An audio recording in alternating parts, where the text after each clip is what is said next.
Hi, Martha. Hi, Claire. Oh my gosh, it's so much fun to talk to you. I It is feel great like to talk to you. I feel like I have to try to be professional now or something because I have lots of things I want to say that are probably not relevant for the public. I'm going to try to be professional as well. So let me read your bio and then we can sort of get into who you are beyond the bio and then get into some of the questions I have for you. Um, so a former editor for Simon and Schuster and Harcourt Publishers and a founding faculty member of the La Jolla Writers Conference, Martha Lawrence is an executive editor at the Ken Blanchard Companies and the co-author of Trust Works: Four Keys to Building Lasting Relationships, winner of the 2014 San Diego Book Award. Over the course of her career, she has edited hundreds of books, including the blockbuster bestsellers Feel the Fear and Do It Anyway and The 1 Minute Entrepreneur, a #1 New York Times bestseller. She is also the author of the Edgar-nominated and Shamus Award-winning series of mystery novels featuring private investigator Elizabeth Chase. So welcome, Martha. It has been such a joy working with you over the last few years. You know, you're the executive editor with Ken Blanchard Companies, and so of course that means that we worked really, really closely on 1 Minute Mentoring. So it has just been such a joy, and you know, ever since I first cracked open, I think the first Elizabeth Chase mystery, I was like, I'm going to get along with this woman. And And I felt the same, Claire. I have learned so much from you. Talk about mentoring. I mean, you've been a real role model for me and an inspiration, totally. And I'm sure your audience knows exactly what I'm talking about. well, right back at you. So can you tell me, give some more flavor to sort of who you are and how you got to where you are today? Well, I think at the center of it, I'm a writer and I'm a person who encourages other people to write and to find their voice and to get their message out there. I'm kind of devoted to expressing truth, and whether I'm the writer or whether I'm helping another author express that truth, that's what I'm all about. So So was does that help? that's great. So what was the first book you published? First book as an editor or as an author? Well, I guess that's where the question begins then. So what was the first Okay. sort of published work that you got out into the world? Were you a writer on it or an editor Okay. on it? Okay. Well, I can take you all the way back to 7 years of age because that's when my first work was published. I was actually the columnist in my local paper. I was the reporter from my grade school, and so early on, I knew what it was like to have to get a certain number of inches or a certain number of words in on time. My first mentor was a woman named Mrs. Matthews. She was my second and third grade teacher, and she encouraged my writing.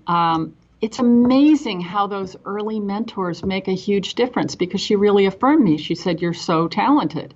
And how talented can you be at 7, you know? I don't know. You tell me, Martha. Love to write, but God bless Mrs. Matthews, you know, she planted that idea that I was something special. So I just stories just to entertain myself. I teamed up with my friend Cindy Triplett, who was really good at art. You know, you have those friends in school who can draw really well. I'd write the stories and she'd illustrate them and I'd create little books.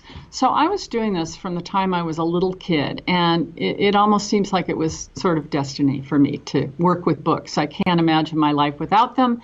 And I know you know what I'm talking about because you read 200 books a year. So Well, now I've got too many little kids, so I don't think that'll happen this year, but yeah. So, okay, so you started writing at the age of 7 with your, you know, hard deadlines as any 7-year-old should have. And then were the Elizabeth Chase mysteries, did those happen before you became an editor? Or was it the other way around? no.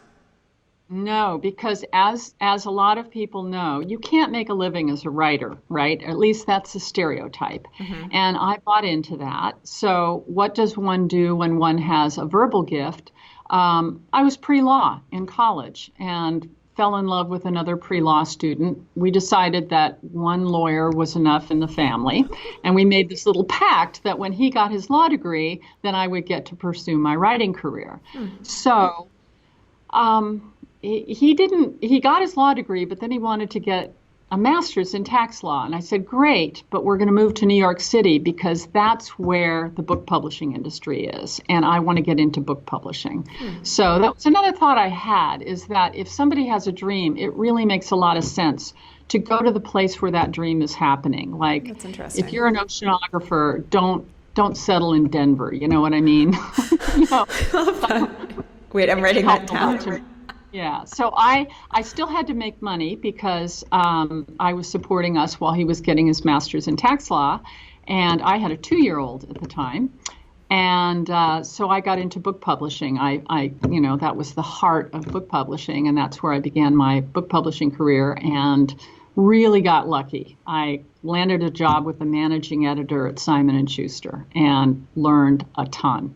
I met a ton of celebrities and learned a ton about publishing. So okay, so then yeah. Walk me through what happens when you have this success as an editor, you're at Simon & Schuster, and then you realize, hey, you really want to get your own stories out into the world, but you've already had success as an editor, so it's kind of this weird thing where you're going into a new discipline. I mean, maybe it's the same discipline, but a new area, and you don't know what's going to happen, right?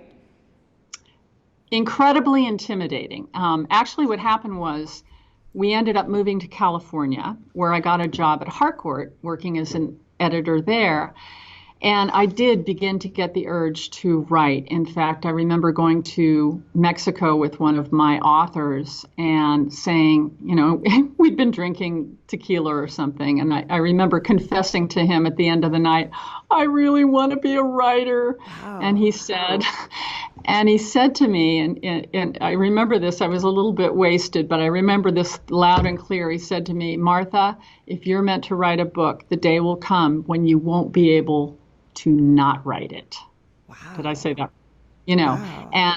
And so I started asking other editors around the publishing house. I'm like, you really want to be an author, right? And I can remember John Radzowitz, my colleague, saying, oh, God, no. Oh, my God, I'd never want to be an author. And so I started to feel like this imposter, like I wasn't really doing what I wanted to do. It was wonderful, engaging work. I was working on the most fascinating books, being exposed to incredible ideas. There was a backlist of all these classic writers, Virginia Woolf and, everybody. I mean, it was just an incredible job to have. But I really wanted to be a writer. And the day did come. I was standing in the library at my local library, and I was looking for a mystery novel that featured an intuitive, and this was back in the day before there was, I was kind of an outlier. I was like the first one to do this. A PI who used intuition as much as logic. Sherlock Holmes was the one who really kind of wrote the book on figuring cases out through logic, and I wanted to write the one about the PI who figured it out through intuition and through psychic perception. So I realized I'm the person who needs to write that book because I've had some experiences like that and I can bring some authenticity to it. Wow. So I started writing that book. Wow. Yeah. And so how many Elizabeth Chase books did you write over the years? I ended up publishing 5 of those. And, I didn't expect my first novel to be published because there was a stereotype in New York publishing that you can't have a psychic detective because then they just know who committed the crime. They're psychic, right? And I wanted to fix that stereotype that that's not what psychic ability is. You don't have control over it. You might get some insights, but it's like any other piece of data. You have to look at the big picture.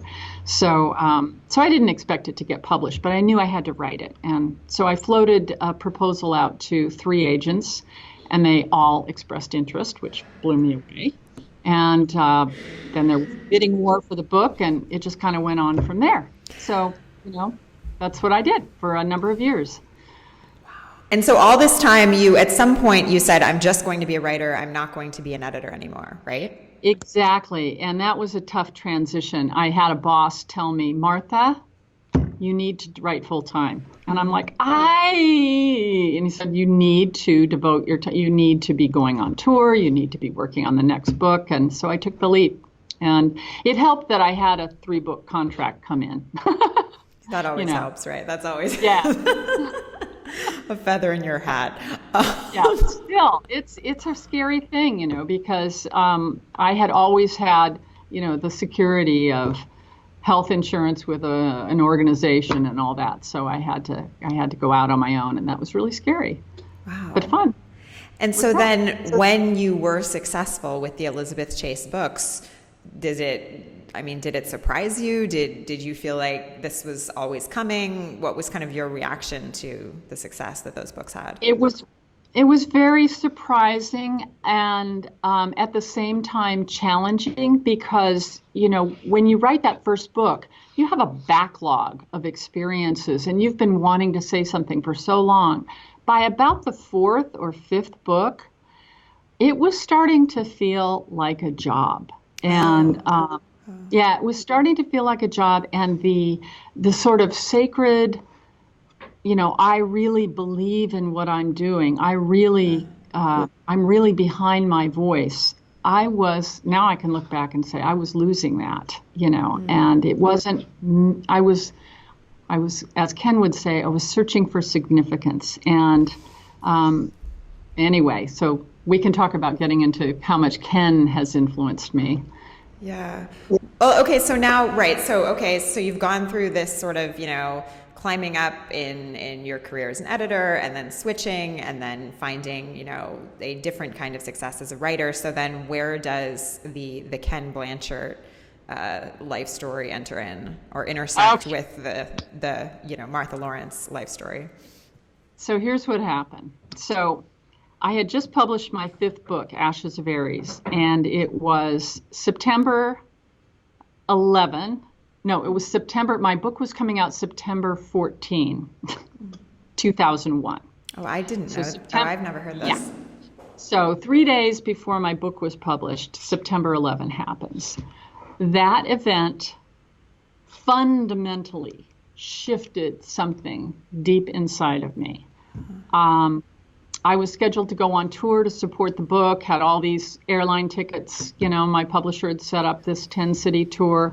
Couldn't do any of that, of course, because all the airplanes were grounded. So I had to just kind of make the West Coast ones that I could get to by car. So I had a lot of time to think in the car, and I was thinking about the manuscript I was currently working on. You're always working on a manuscript. When your new book is coming out, you're always working on the next book. That's the pattern. And I was thinking about the book I was working on, and I was realizing that it was essentially a story about catching the evildoer. I mean, that's really no knock to crime authors. Everybody loves crime stories. It's fun plot, fun character development. But I had just spent so much time writing about evildoers and fighting crime, and I realized the world right now does not need me to be contributing to this kind of fear-based art form. And it was scary because it was like, well, I have a mortgage to pay. What am I going to do? I really saw that I didn't believe in the book I was writing. In fact, I kind of hated it. It wasn't an Elizabeth Chase novel, to be fair. Oh. I love the Elizabeth Chase books. It was a standalone thriller. But I really didn't like it, and I'd written the whole thing, and agents were, putting that out there and stuff. So I came back after that tour, after driving around, and I remember standing at my computer and praying, and I just said, God, I am in a crisis here, and I need to know what to do, because I want to use my talent for something that's going to contribute to the world, and I don't really know what to do. So I went through this crisis. I went out for the police department. I was doing all kinds of stuff. I was writing freelance articles, and I just didn't know what I knew I needed to change gears. And about that time, somehow I came across this website about the Ken Blanchard companies, and I just saw there was a phrase that said, releasing the power and potential of people for the common good. Aww. And I went, I want to work for those people. Yeah. And I knew Blanchard because I'd been in publishing for a long time. So I had no idea he had a company. And in fact, a very good friend of mine had been in his writers group. And she loved him and admired him no end. So that's what kind of got me started thinking about working for Ken. Wow. And it's an incredible story how I got into the company too, if you care to hear. I care. I already started tearing up in that last section. I don't know if you noticed. But. So, having written several PI novels, I knew I had to infiltrate this organization. So I found out who handled their temporary work, and I signed up for that temporary agency and said, I'm very interested in working at the Ken Blanchard companies. And they looked at my resume and they said, they don't have anything available. And I said, I will take anything. I just want to see what the organization is about. And honestly, I felt such a need to be around that positive energy. And I just had this sense. And I remember, so they sent me on an assignment. They said, well, you're really overqualified for this, but they have an opening answering the phones. I guess they take the company off for a week and do this big party for a week, and they need someone to answer the phones. And I said, perfect. And I'll never forget driving up to the company for the first time and seeing the Ken Blanchard company's sign. And I felt like I was driving in my own driveway. I felt like I am home. It was just this powerful intuition. I get chills thinking about it. Wow. And I walked in the front door, and Ken had just written a book called Whale Done. And they had this giant stuffed whale in the front area. And killer whale is one of my power animals. So that was another. Yeah. So that was another, it was like, okay, I'm in the right place, And those 2 weeks I think I spent 2 weeks at the front desk, or a few days at the front desk, and then they hired me back for another round. Were some of the most wonderful times of my life. I mean, this is such a great organization. It's hard to describe to people who haven't actually been here, but they're doing such good work in the world, and there's so much love inside of the people here. And I know that the people here in the studio know what I'm talking about. So anyway, eventually it turned out that Ken needed someone to help him with his books, and somebody sent my resume upstairs to him, and he called me, and we met, and it was love at first sight. And he needed an editor. He needed somebody. He was quickly gaining a backlist. He's got something like 65, 66 books. So, and I've gotten to help him with something like 30 something of those. So it's been really, yeah. Wow. So, okay, so I want to ask about what, it's so interesting that I just love this idea that, you were this award-winning author, you'd gone on book tours, and you were like, I just want to learn from Ken. I'm going to go answer the phones. I'm going to do anything I can to just learn from this person at this place where I think I'm supposed to be, right? So talk to me about what it meant to, be this success, but then also be learning from someone else. Do you know what I mean? Because I feel like sometimes there's this idea that, you get to a certain place and then, you know it all or whatever. And that's not the case. Wow, this is getting really personal. But honestly, the more success I got as an author, the closer I got to that, space, I didn't feel comfortable. It didn't bring out the best in me. I had a lot of insecurity. My ego was constantly like, where am I on the list? Who's selling more books than I am? Whose name is out there? Who's recognizing me? And at the same time, I remember once going to the post office, and I was, just grungy, no makeup, sweats, and somebody recognized me from my author photo. At the same time, I hated that. And so I wasn't comfortable with being a public person. So, and this is kind of a public thing, but I was saying to my colleagues here, the reason I'm doing this today is because I'm so passionate about your book, Claire, and about the work that you and Ken are doing. And I've learned so much from Ken about, it's not about me, it's really not about me. But so how it felt to be in a more humble position was wonderful. It was like, okay, I felt more spiritually comfortable to just, to be in a service position again and not have it all about me. was really more comfortable for me. It's a true story. So, Yeah. no, go on. Well, if I can be the best, if how I can be the most effective is to be in front of a bunch of cameras and being broadcast to 5 million billion people, great, if that's what my path is supposed to be. But I really knew that I wasn't on a good path, and I feel very comfortable what I'm doing now. We'll see where it goes. This may be just a season of my life.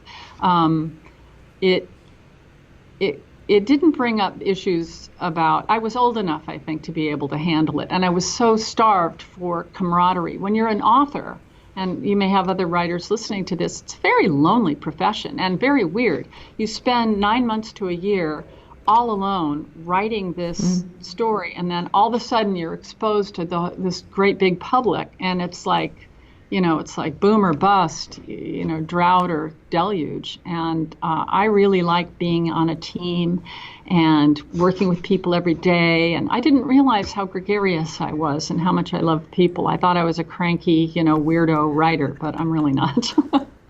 Oh, man. So, one of the things obviously that we've talked about a lot over the last couple of years is this idea of sort of cross-generational mentoring, right? And how, all three of us, you, me, and is that right? Grammatically? You, me, and Ken, I think. Yes, Ken and I. Okay. Wait, no, Ken and me. It depends on where you put it in the sentence. Okay. If it's the object of the preposition, it's me. If it's the subject, it's I. Okay, so the three of us have talked about this idea of mentoring across generations and how mentoring is kind of a two-way street. And I'm wondering, over the years now of working with Ken, you've obviously learned a lot from him, and he has obviously learned a lot from you. And I wonder if that's ever been something that you've kind of thought about in terms of how it has changed kind of Ken's own trajectory, if that makes sense. Oh, interesting. This is a brand new idea, Claire, how it's changed Ken's trajectory. I think Ken is one of those people that was predestined to have a trajectory that I've just been privileged to, witness and support. He would probably say that he's learned a great deal from me. I had a real good, strong backing in story development and, writing, and Ken's obviously humongously talented writer, but it's just a really good partnership. I've learned so much from him about values and not taking myself too seriously, really important life lessons, leadership. Of course, and from all authors, really, I mean, when you edit a book, you get to learn. It's like taking a course. So I've essentially gotten to take about 35 courses with Ken Blanchard, one of the world's leading leadership experts, which is just phenomenal, and to get paid for it too. It's incredible. But I don't know. You'd have to ask Ken how he's felt mentored by me. I can't see it. I think you can't see it, but I think it's interesting how we often can't see it, right? Or, I mean, Ken, I think at some point in this process of writing the book, the question came up of, why, Ken, do you feel like you're a mentee after all these years and all this success? And, he says, well, he always wants to be learning. But I think sometimes it's too easy to think that sort of people in these, lofty positions who have achieved all this can actually learn from others at the same time. And I mean, I've said this before and I'll say it again. I think that's probably one of the things I've most learned from this mentoring journey. And maybe sometimes it's about acknowledging some of our own gifts at the same time, right? I don't know, which is scary.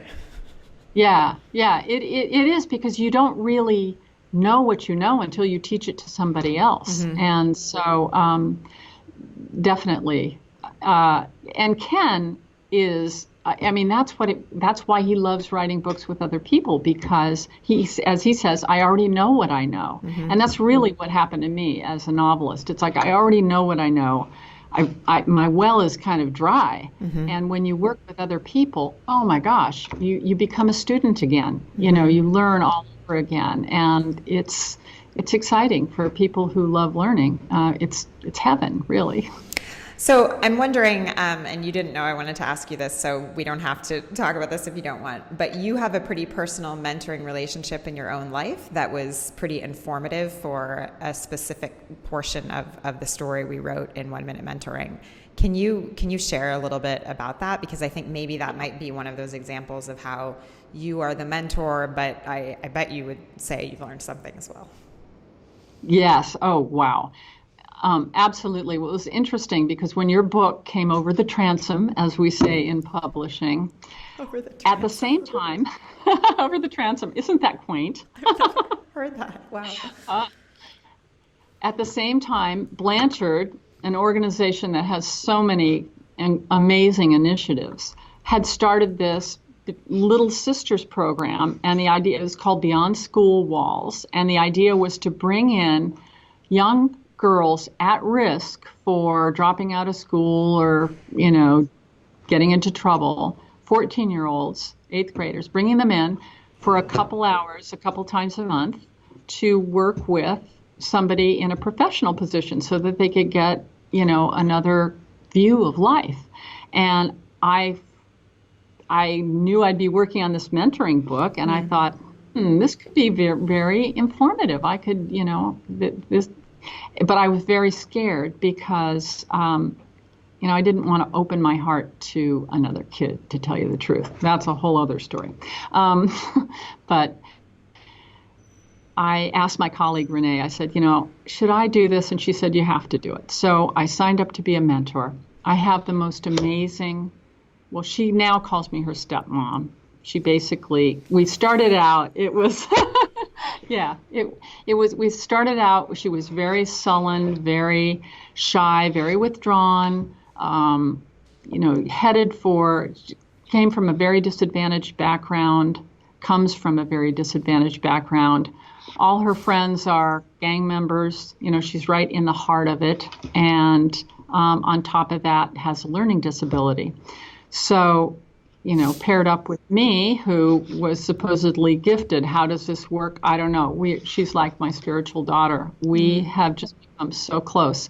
She, in fact, she comes over once a week and spends the night. We work on homework. We watch videos. We do whatever. She's just turning into the most lovely young woman. And as this relationship developed, and I got to follow your mentor model in 1 Minute Mentoring, you know, mission for the mentorship, and how are you going to engage? This was so helpful to me, having this book to guide my relationship with my mentee.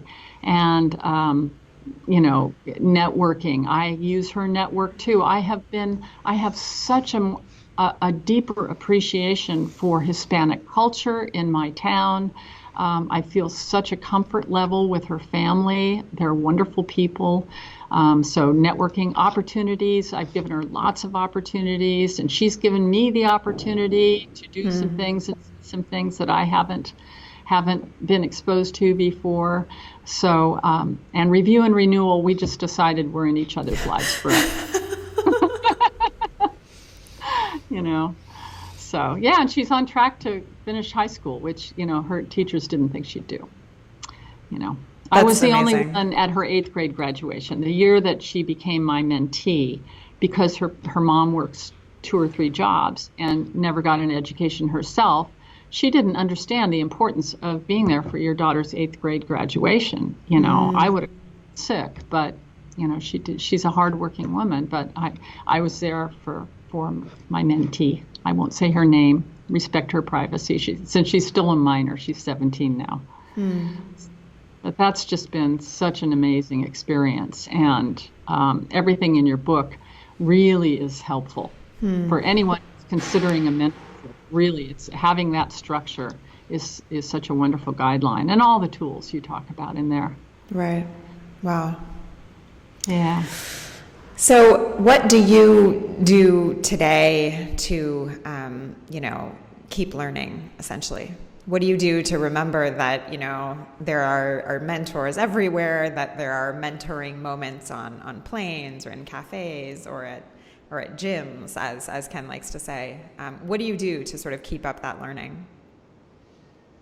Well, I think all my smart ideas are ones I got from Ken. But the first thing I do, he has this wonderful practice called start your day slowly. Oh. And yeah, and that means, he talks a lot about, he tells it when he speaks about what happens the first thing in the morning, the alarm